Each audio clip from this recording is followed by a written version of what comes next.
Before we get too carried away, don't forget to hit the thumbs up, hit the subscribe button, ring the little bell for notifications of any upcoming videos. Welcome back to Ben's Garage. We're outside, we're on location. Got the trusty Range Rover here. We might be doing something a bit on that in this video. I get a lot of companies getting in contact with me via email or through social media, asking if I'm interested in their services, would like to promote their products.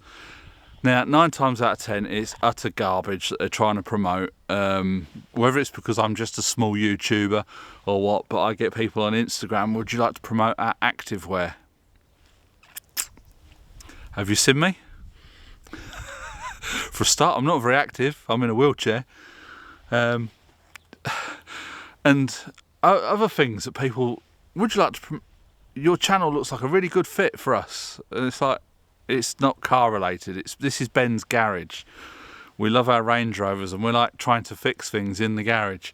Anyway, I do get some companies that get in touch with me. I won't say the reached out because that upsets a lot of people.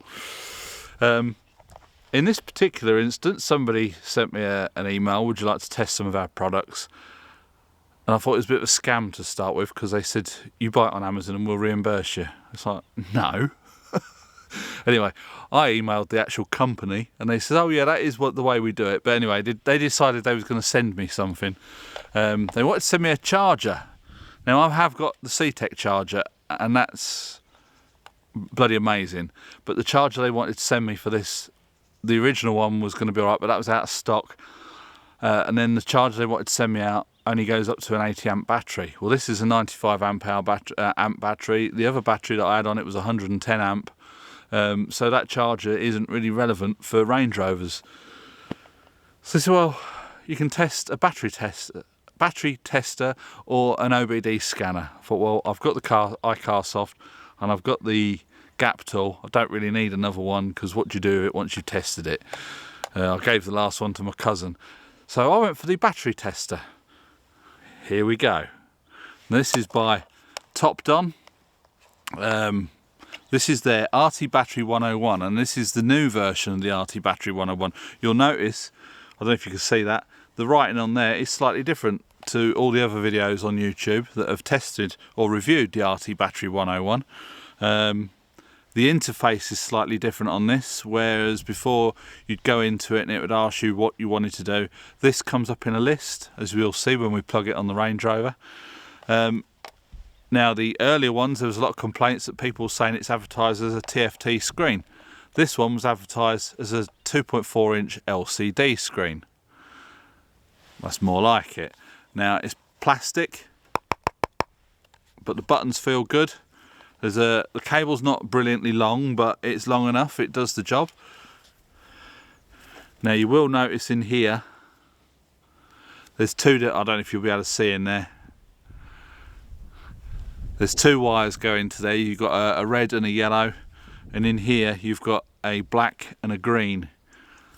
I'm assuming that is to do the analysing and all that kind of thing, so it's not just a plug on. Yeah, you've got so many volts and it gives you the guesswork.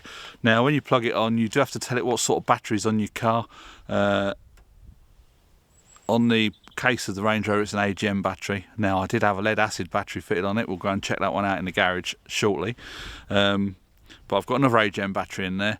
And I've got the battery that was on the Audi that I've tried to recover, but I think it's had it. We'll go and have a check of that in a minute as well. But yeah, so you tell it what sort of battery's on the car. Then you put in the CCA, which is the cold cranking amps. Now on this one it's 850. So you just put in your 850, press OK, and it'll do a battery test. You can then do a cranking test, and you can do a charging test. So we'll do all 3 of those and see what it comes up with that. You can also test batteries off of the vehicle, which we'll go and do, and see what sort of results we can get out of that. Battery test, AGM flat plate, 850 cranking amps,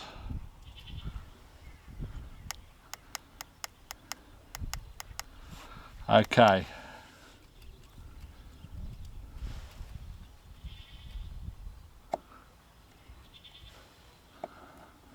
Good battery, 99% healthy.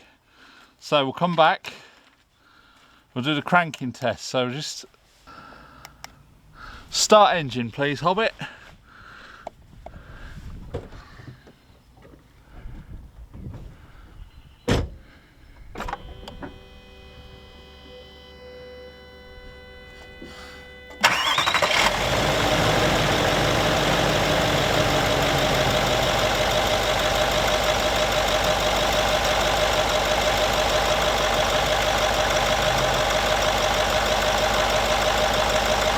So that pulled the battery down to 9.7 volts. And it took 6,000 milliseconds to start it. So that's normal. So now we're going to do a charging test.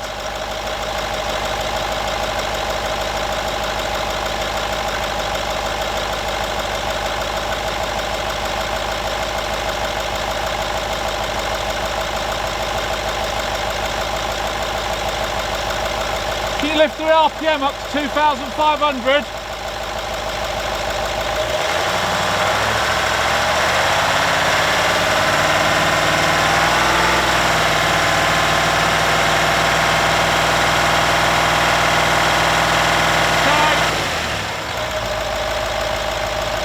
Charging is normal.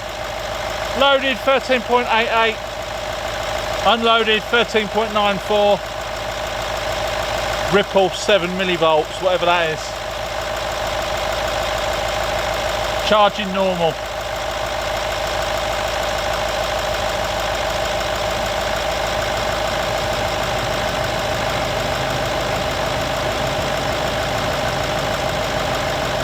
So that's it.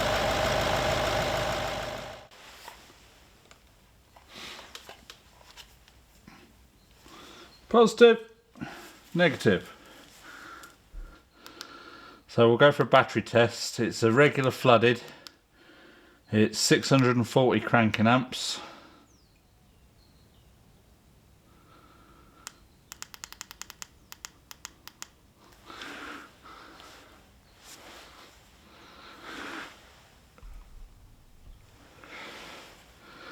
Okay, it says power too low, continue testing.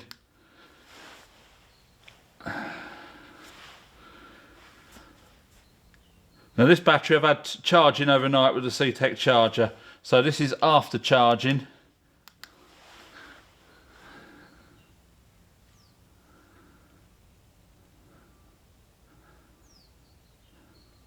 Bad cell, replace. So it's 50% health at 244 cold cranking amps. Charge is 0%, 10.46 volts.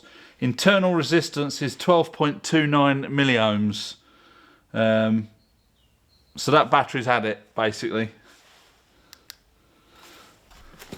This is the original AGM battery that was in the Range Rover. So I shall plug that on.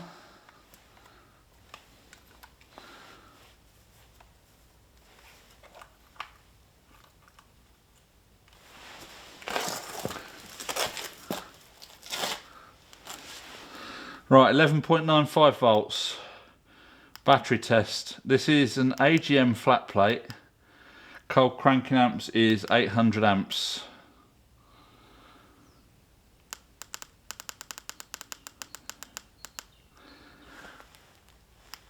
Okay, power too low, but test anyway.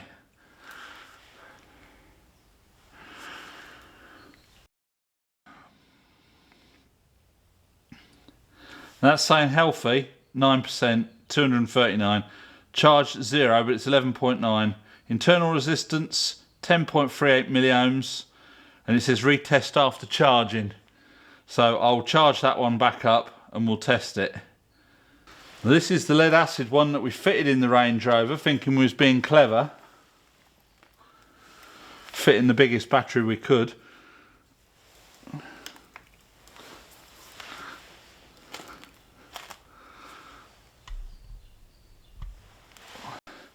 So 12.26. Now where's the amps for that one? That's 920. So it's battery test. This is a regular flooded. cranking amps is 920. Okay, testing. See what this one says. Healthy 21%, 417. Charge 42. Internal resistance 7.19 milliohms. But it's telling me to replace it. Now that's another one that I'm going to charge up and test it again. So I can hear a lot of you out there saying, why have you got all these scrap batteries lying around? The AGM one needs charging, and I'll test that again. But the giant lead acid battery that we had fitted in the Range Rover, it looks like it's still pretty good. It just wasn't suited to the charging system on that Range Rover, which I've mentioned about in previous videos. So what I'm planning on doing with these batteries is get a little solar panel. I've already got a solar charger, and I can have 12 volt power in the garage. Simple as that. I've got a 12 volt fan over there that I can mount over by the bench. I've got some 12 volt lights. I've got the batteries.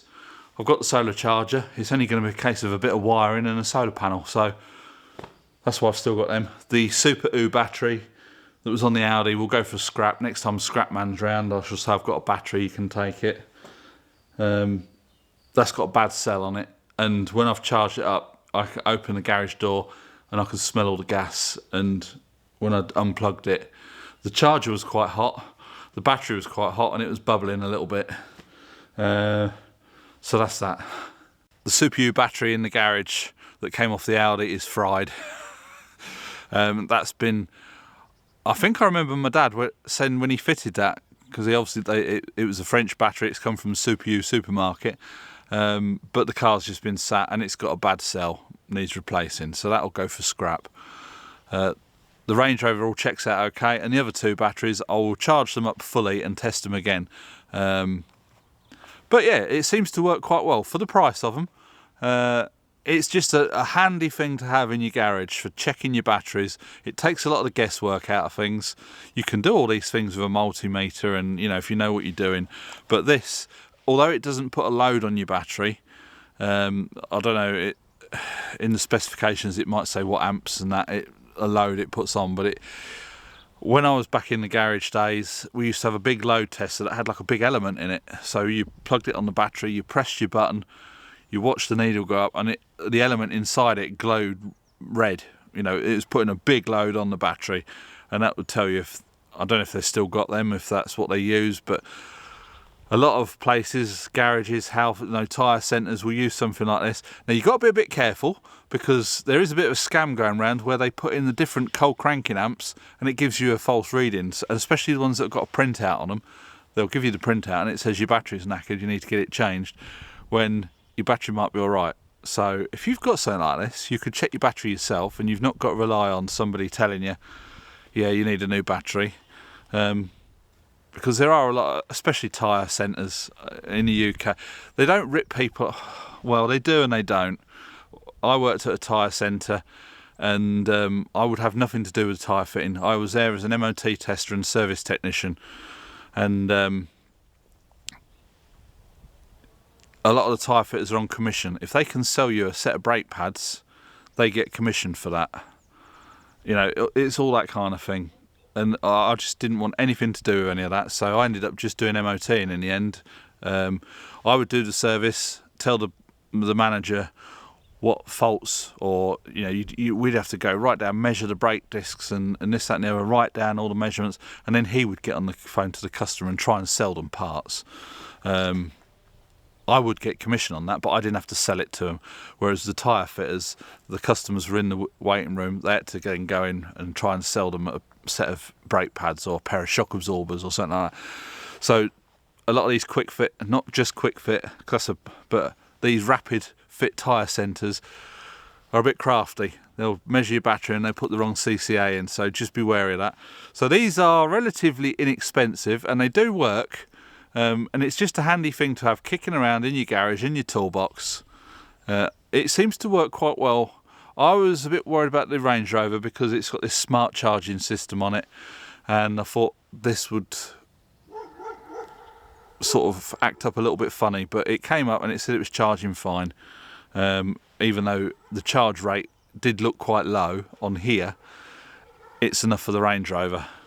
So links will be in the description if you want to get yourself one of these. Whether it's an affiliate link or an Amazon link, I'm not sure. I'm still waiting for an email from the company.